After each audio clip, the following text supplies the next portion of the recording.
Hola, buenos días. Quiero referirme a las tres lecturas o elementos de referencia que revisamos en este módulo. En primer lugar, hablaré del texto de Michel Power, Foucault and Sociology, donde se exponen algunos de sus postulados teóricos. Aquí podemos revisar que Foucault planteaba el estudio de las prácticas sociales como maneras de entender socialmente el conocimiento y el poder. Textualmente, dice que entiende las prácticas como los lugares o sitios donde lo que se dice, lo que se hace, las reglas impuestas, las razones dadas, lo planeado y lo asumido se mezclan e interconectan. De esta manera, Foucault propone que el conocimiento y el poder están entremezclados y que elaboran un discurso a partir de enunciados o declaraciones epistémicas que le otorgan a quien las elabora la legitimación en el campo en que las produce, induciendo al control y al poder de ese campo. Para Foucault era más importante quién estaba autorizado a hablar que las intenciones o acciones del que hablaba. Según el texto, Foucault no propone una teoría del poder, no al menos en el sentido moderno de la teoría política, sino por el contrario, se centra en una postura analítica sobre lo mundano y sus reglas ancladas en las prácticas ordinarias que gobiernan lo que puede ser dicho, saberse y hacerse, y por quién y dirigido a quiénes. En esta búsqueda, Foucault encuentra o enuncia desde su enfoque arqueológico que el acto de gobernanza subsiste desde su origen pastoral hasta una conformación moderna que se manifiesta en campos autónomos y complejos de prácticas administrativas que encuentran en la interrelación de población, salud y la riqueza la manifestación histórica más profunda. Tenemos entonces que existen en Foucault dos elementos centrales: el análisis del cambio epistemológico al final del siglo XVIII que permitió el desarrollo de las ciencias humanas y sociales, y el análisis de las formas materiales de control y recogimiento de datos que evolucionaron en los instrumentos del registro de información económica y política y que permitieron conocer y después controlar. De tal manera que la obra de Foucault consiste básicamente en conocer las explicaciones que determinan el conocimiento y el poder. De esta manera, dirige su atención a los discursos y documentos que se mezclan para atrapar a los sujetos en disciplinas, y mientras esto sucede, se van produciendo de manera iterativa las prácticas y subjetividades dentro de lo social. En el texto se señalan varias contradicciones dentro del pensamiento de Foucault. La primera es que no elabora con precisión una definición de discurso. Su visión es historiográfica y es refutada por historiadores, ya que señalan que no hay rigor empírico ni método claro. También se le acusa de no haber desarrollado una teoría de acción que explicara cómo el sujeto se convierte en objeto de las organizaciones. Finalmente, en cuanto al poder, Foucault dice que es ejercido en donde el conocimiento disciplinar se forma. Su enfoque se aplica en poner atención en cómo en las ciencias de lo individual se configura un aparato material que consiste en edificaciones y documentos que al reproducir, repetir y formalizar conducen a entidades de conocimiento práctico que terminan ejerciendo poder. El siguiente documento de referencia es la entrevista a Judith Butler. Aquí empezaré diciendo que cuando es cuestionada sobre su metodología, se cuida muy bien de referirse al estructuralismo o postestructuralismo como sus anclajes epistémicos. Ella responde que su trabajo se da a través de la teoría literaria y prefiere hacer una lectura literaria de los fenómenos, es decir, de los discursos o relatos que estos generan. Butler dice que para entender un hecho social hay que dar cuenta de esos discursos y que pueden ser dominantes y que se construyen alrededor de ese fenómeno y que entonces es posible entenderlo. Me gustaría pensar que solo es un lapsus mental y que no reniega de inicio con el estructuralismo como una metodología que reside en el fenómeno del lenguaje como manera explicativa de lo social. Desde mi perspectiva, el análisis literario no puede hacerse sin tomar en cuenta ni las formas ni los alcances del lenguaje. Esto es importante notarlo porque ella misma dice que el sujeto o los sujetos, en el entendido de las individualidades que forman lo colectivo, son clasificados desde que nacen y que muchas veces eso les resta identidad a las personas, o por lo menos que limita su propia concepción de ser, y en este sentido, aunque parte de una categorización por oposición como en el estructuralismo, reconoce las posibilidades de existencia de otros géneros, que fue uno de los afanes del postestructuralismo. Al poner el ejemplo de cuando nace una niña e inmediatamente es clasificada como una niña, mira, es una niña, podría decir su madre cuando la carga por primera vez, no es la propia niña la que está en posición de definirse, y a partir de ahí enfrenta un aparato opresivo que antes de que ella pueda hacerlo, define su género y la ha encasillado en una tipología que puede no representarla. Más adelante, Butler, siguiendo las ideas de Hannah Arendt, dice que entiende esta búsqueda como una articulación colectiva y que las definiciones surgen como una respuesta performativa, es decir, una representación que se da frente a otros que siempre se da en un contexto social. Butler habla también de cómo la normalización de la violencia altera la convivencia social, pues cuando esta forma parte del discurso diario de los medios de comunicación sensacionalistas, dicho espectáculo impone una práctica, entendiéndola en el sentido Foucaultiano, que vimos con anterioridad, de poca participación política y social. Esto es, a mi juicio, muy importante, pues esta normalización puede volverse un discurso impuesto por la hegemonía, cualquier tipo de hegemonía, sea esta interna o externa, que a partir de una narrativa del terror imponga control sobre los diversos grupos de la sociedad.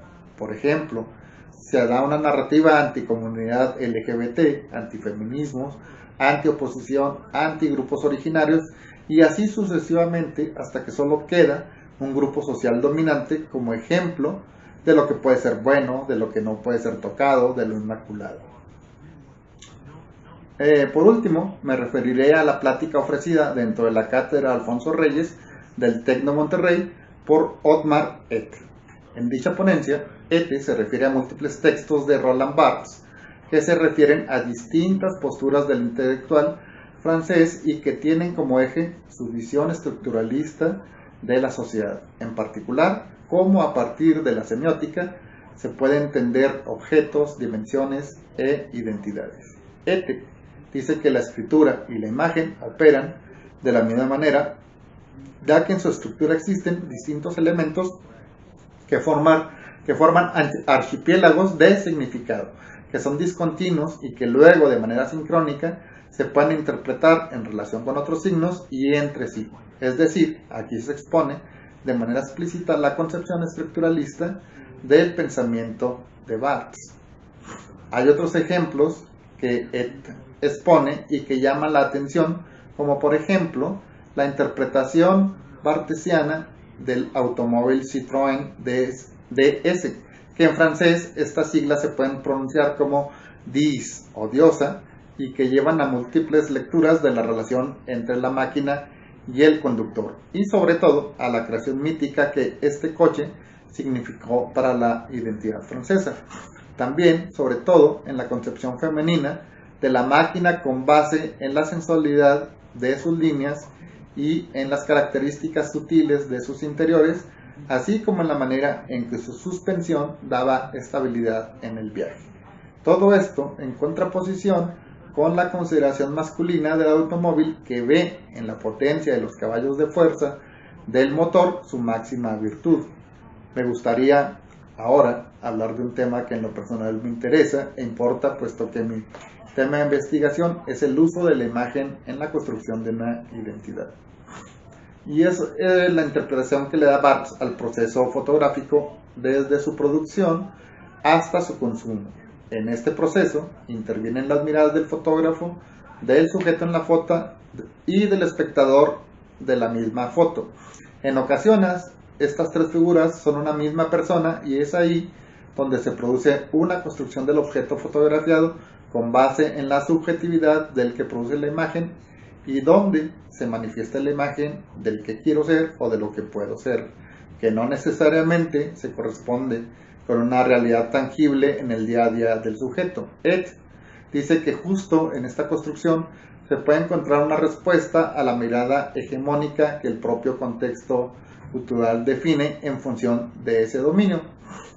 Pero esto no necesariamente puede ser así.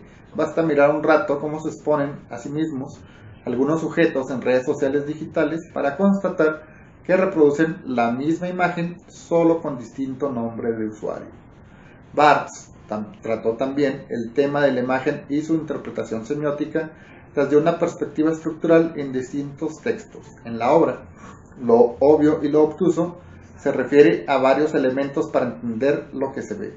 Estos son el trucaje, la pose, los objetos, la fotogenia, el esteticismo y la sintaxis.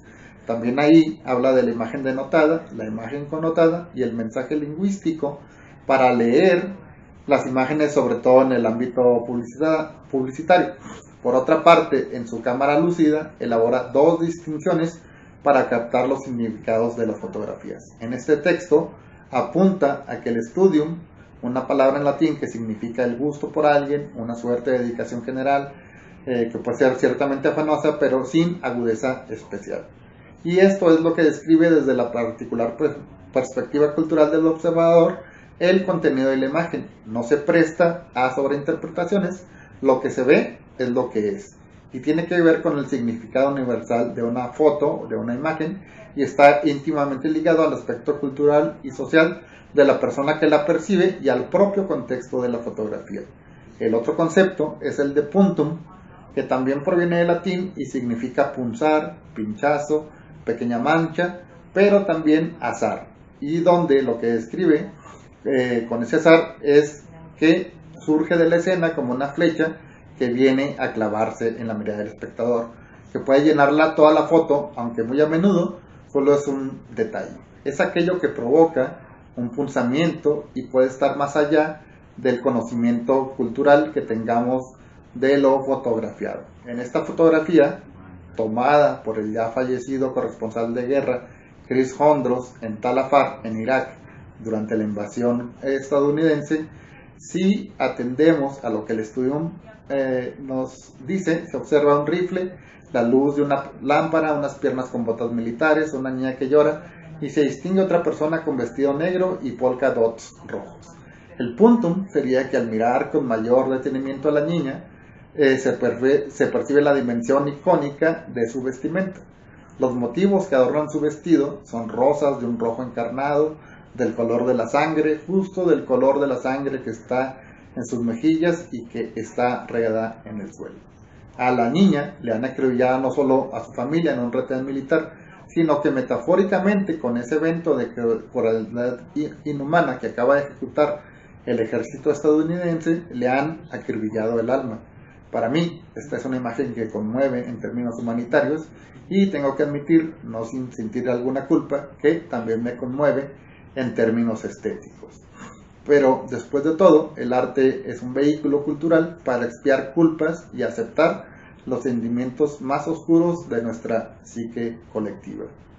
Barthes dice en Mitologías que cuando uno se enfrenta a imágenes terroríficas, como la que vimos, el terror y el horror en realidad no están en el evento, sino que en oposición a la manera estructural, lo que en realidad supone es que el horror está entre nosotros, que la observamos desde nuestra aparente paz y libertad, y que lo que en realidad enfrentamos es un terror asimilado por los medios.